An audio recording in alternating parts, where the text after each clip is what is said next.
real. Crawford 100%. Crawford is 100%. If he ain't 100%, he 90%. He's still gonna fight. He's still gonna fight. That's just what it is. Forget that damn shoulder. From what you saw then from training, do you think he's carrying the weight well then? Oh yeah, absolutely. Absolutely. I saw it in his legs. I could see it in his arms and his shoulders, and it's distributed evenly. That's always one of the hardest things to do, is going up many weight classes to be the nationally bigger guy. If he can do that, we're talking about he's one of the greats, you know? Terence Crawford's preparation for his upcoming clash with Canelo Álvarez has sparked concern after unsettling reports emerged. According to Top Boxing News, there are now rumors circulating that Terence Crawford has a lingering shoulder injury heading into his fight against Canelo Álvarez this Saturday. This speculation has created uncertainty about whether Crawford will enter the ring fully healthy, with many fans and analysts questioning if the injury could affect his performance under the spotlight. Former world champion Tim Bradley made it clear that speculation about Terence Crawford's supposed shoulder injury does not hold much weight in his view. No one outside Crawford's inner circle truly knows what is going on in the training camp. Bradley emphasized that when fight night arrives, Crawford will be ready, and whether he is at 100% or even slightly less, he is still determined to fight. Bradley's confidence reflects his belief that Crawford's skill set, mentality, and toughness make him capable of handling adversity regardless of minor setbacks. By dismissing rumors of injury, Bradley reinforces the image of Crawford as a fighter who never looks for excuses and enters the ring fully committed, performing at the highest level. Bradley, you already know the rest. Got that damn shoulder. We don't care about that shoulder. We don't care about that shoulder. Man, I see some bozos talking about, oh, his shoulder hurt. All that. You don't know what you're talking about. Shut up. You don't know what you're talking about. You just talking just to talk. You have no clue what's going on in Crawford's camp. No clue. So shut up, bozo. Man, tired of this, man. God, hey. Even the stuff about Boots. Boots beating the hell out of Canelo. Fugazi. That's not true. That was not true. That was not true. Man, everybody always creating stupid-ass narratives just to get views, yo. For real. Crawford 100%. Crawford is 100%. If he ain't 100%, he 90%. He's still gonna fight. He's still gonna fight. That's just what it is. Forget that damn shoulder. Bro, this is what we signed up for. This is part of being a fighter. That's what it's part of. This is what you wanted. This is what you got. This is what comes with it. That's it. Stop making excuses. Don't want to hear that, man. Hell no. No excuses. No team. Winner takes all on this one. That's how that go. Winner takes all. We don't want to hear no damn excuses by anybody. I know I don't. Hell no. Canelo win fair and square, he wins fair and square. That's just what it is. He's the better fighter, period. If Crawford wins fair and square, he's the better fighter. That's what it is, period. I don't want to hear nothing about no weight. I don't want to hear none of that. No, they the same damn weight. That's what they are. On fight night, they might be Saudi advisor Turki Al-Shik, who has been instrumental in bringing major boxing events to the kingdom, expresses excitement about the magnitude of this clash. He labeled it as the biggest fight for them, highlighting not only the scale of the promotion, but also the global attention surrounding it. When asked specifically about how Crawford is dealing with the challenge of moving up in weight, Turki responded with confidence, suggesting both fighters will arrive fully prepared and at 100% his. Comments underlined professional environment being created for this super fight, ensuring that both Canelo Álvarez and Terence Crawford have every opportunity to perform at their best. For Al-Shik, the focus is on celebrating boxing history being made in front of a worldwide audience. It's been good. It's been good. And this is the biggest fight in the last 10 years. What do you make of Terence Crawford's shape? He posted that photo with the six-pack. How do you think he's handling the weight? This is the fight, the biggest fight for them, and they will be ready 100%, both of them. Thank you very much. Thank you very much, Oscar de la Hoya. The Golden Boy promoter and Hall of Famer pointed to the challenges facing Crawford in this fight, in his view, moving up to face Canelo Álvarez is a major leap, especially coming off a year-long layoff to La Hoya. Explained that Crawford would need to deliver a flawless performance to overcome Canelo's power and experience. Meanwhile, Canelo's strategy could be more straightforward. Withstand Crawford's punches, manage the pace, and impose his size and strength. La Hoya's perspective comes from years of experience both inside the ring and as a promoter who has witnessed how weight and activity levels play pivotal roles in determining the outcome of big fights. Do you feel that Terence has a shot in beating Canelo Álvarez? When I watch Terence Crawford get rattled and rocked by Yorkis Gamboa, who's a natural 30-pounder, it's going to be a huge problem when he gets hit by Canelo, who's a natural 175. So he fights at 175. He's fighting these big monsters. Yeah. He's not getting rattled at all. Berlanga's a big kid. Right. So it makes me think, I mean, how is Crawford going to keep him away for 12 rounds? Canelo's going to come at him hard. Right. But then again, I think about Crawford's ability and his IQ and his footwork. Boy, Anthony, Executive Club, getting a fresh haircut. Just want to talk about Canelo. Crawford is coming up this weekend, and everybody's excited. Here in Vegas, the electricity is in the air. So, look, even though these guys are, combined almost 80 years old, it should be a good fight. And let me tell you why. Crawford is coming up 2 weight classes, and he's coming off a year's layoff. So that's a huge advantage for Canelo. If Canelo forces his will on him, he'll probably be 190 pounds inside the ring on fight night. I give him a great shot in the 7th, 8th, 9th, 10th round to knock out Crawford. If he doesn't do that, then Crawford is going to box his ears off. It might be another Mayweather versus Canelo. Remember when Mayweather was just schooling him and making him look silly? That can happen again this Saturday. So everything has to be perfect for Crawford. He has to use his footwork. He has to use his speed, his combinations, his ring IQ. He has to stay disciplined. And Canelo, all he has to do is take Crawford's punches, but he cannot be comfortable inside. During the pre-fight press conference, Terence Crawford directly addressed the rumors swirling around a supposed shoulder issue instead of showing frustration. He responded with sarcasm and humor. Making light of speculation, by joking about the supposed injury, Crawford projected confidence and refused to allow doubts to distract him or shift the narrative. This reaction highlighted one of Crawford's greatest strengths, his mental composure under pressure.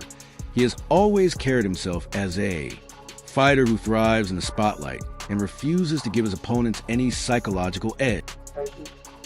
Hey, Terence, how are you? This is Shawn Rodriguez from ESPN Knockout. You know, to be involved in this kind of event has a lot of rumors, and you already know that everybody or many people saying that, I don't know if the next one, the right one, or both, somebody said that you have some kind of problem in any one of your shoulders. Can you just clarify what is your position about those rumors? Yeah, my shoulder is not really one. My shoulder don't feel so. Maybe the right, maybe the left, but it's both of them. You know, we call it my shoulder. Better on the right. And finally, everybody says that Canelo is going to be the favorite, you know, in stadium. There are a lot of people supporting you. What about Omaha? Do you feel some many people from Omaha is coming to support this weekend right here in the Analysts Stadium? Former welterweight champion Shawn Porter, who once shared the ring with Crawford, gave a detailed assessment of Crawford's physical preparation. Having observed him during training camp, Porter praised the way Crawford has added muscle and handled the transition in weight. He pointed out that the extra mass was balanced across Crawford's body, with visible improvements in his legs, chest, and arms. For Porter, this development is crucial because it indicates that Crawford has not sacrificed speed or agility in pursuit of size. Instead, the growth appears methodical and functional, preparing him to compete with a naturally larger opponent like Canelo. What do you think most people get wrong when they're thinking of putting on weight for fights? Most boxers don't lift weight.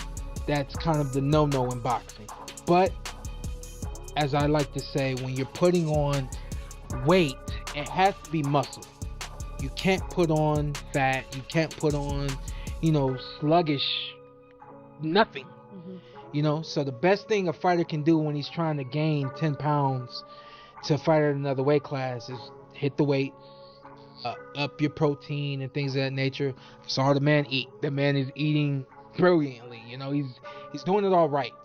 And that's what I meant when I said, when he decided to take on this challenge and Canelo Alvarez, it takes a good 2 years to successfully put on 10 pounds, along with successfully putting on 10 pounds to get your body to acclimate to that weight, right? So when people talk about him being out of the ring for 13 months, they really have to also accept they have to understand that he's been working and training for everything that he needs to do on fight night against Canelo Alvarez.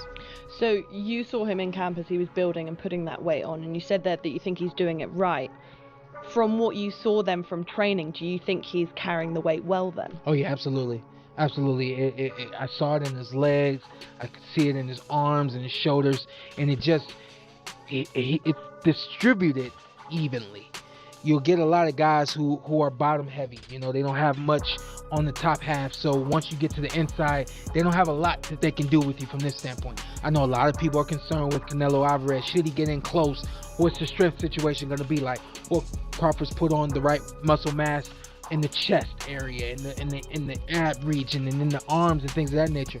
I think he's going to be able to handle the strength just fine. The others say, no, that's 2 more weight classes. Once he gets touched by Canelo, it's going to be different. I am concerned about him absorbing a Canelo punch, especially through the course of 12 rounds. We do know this about Canelo. He's going to slow down. So I think if anything, Canelo would try to start fast and bang on him and break him down before he gets later, and he's still got that kind of steam. But there's so many components that make a champion. There's so many components that make a legend. It's just so much to go into. It's a conversation that lasts an hour easily when we talk about all of the components that Terence Crawford has, all of the components that Canelo has, and how we find how they even out and who trumps one another. You know what I mean? We tried to do that with Errol Spence and Terence Crawford, and we see how that panned out. Despite positive reports from inside the camp, Crawford faced criticism after a photo surfaced of him looking out of shape. The image taken during a meeting with Ilya appeared to show him with a slight belly, prompting speculation about whether he was truly in top condition. Fans online questioned whether the impressive training pictures released earlier had been altered to create a better impression. The contrast between the two images fueled debate about Crawford's physical readiness, especially given the magnitude of the fight. Such scrutiny is not unusual for high-profile athletes, where every detail is magnified and every image analyzed. Well, first and foremost, the reaction to the photos. I'm in the gyms all the time, and I was in the gyms when these photos came out. So the first photo that dropped was the one of Terence looking all jacked up and ripped and lean, and glistening and perfect lighting. And I think he actually posted it himself. And all the guys in the gym were like, yo, Crawford looks sick. He's in great shape. He's going to win. He's going to knock Canelo out, blah, blah, blah. Then a couple days later, the photo on the right comes out where he meets Ilya Zepora. And he looks fleshy, and he doesn't look great. He does, like exactly the champ said, it's probably pre-workout. He probably just drank a bunch of water after the workouts. He's a little bit bloated. He's also not flexing. He's relaxed. Respected trainer and analyst Teddy Atlas weighed in with high praise for Crawford's physical appearance in recent photos. According to Atlas, Crawford looks scary in his current shape, reinforcing his belief that the fighter is primed for a career-defining performance. Atlas noted that he had picked Crawford from the beginning and continues to stand by that prediction for him. The key factor is not just physical condition, but also the visible determination Crawford carries. Atlas believes that this combination of focused discipline and hunger is what will ultimately separate Crawford from Canelo. Known for his no-nonsense analysis, Atlas's endorsement is significant, especially because he has a reputation for being brutally honest about fighters' chance. Well, a lot of people poo-pooed it. No, Crawford's too small. Forget about it. Doesn't make sense. When it was going through those times, I didn't hesitate. I said Crawford. I'm not changing now. I see. Listen, both guys have gotten older. I don't know. I hope it's not. And I'll put the disclaimer out there first. I'm not poo-poo. I'm not raining on anyone's parade. I think it's a very interesting fight, and I hope it's a great fight. And they're making it so big. They're really bringing everything out for this fight. Dana White, first involvement in boxing, and then a promotion of a fight like this. I know he's involved with Walsh, the Irish kid. But I mean, his first really foray with boxing in this kind of way and level with Turkey Al-Sheikh, and they're not holding anything back. I mean, they're putting everything into this. I remember how excited everyone was for the Mayweather fight with Pacquiao. As it turned out, it was 5 years too late. It didn't happen when probably it should have, to really give us a chance to really have a great fight. And people were very disappointed. And I'm hoping that don't happen, and I don't think it will.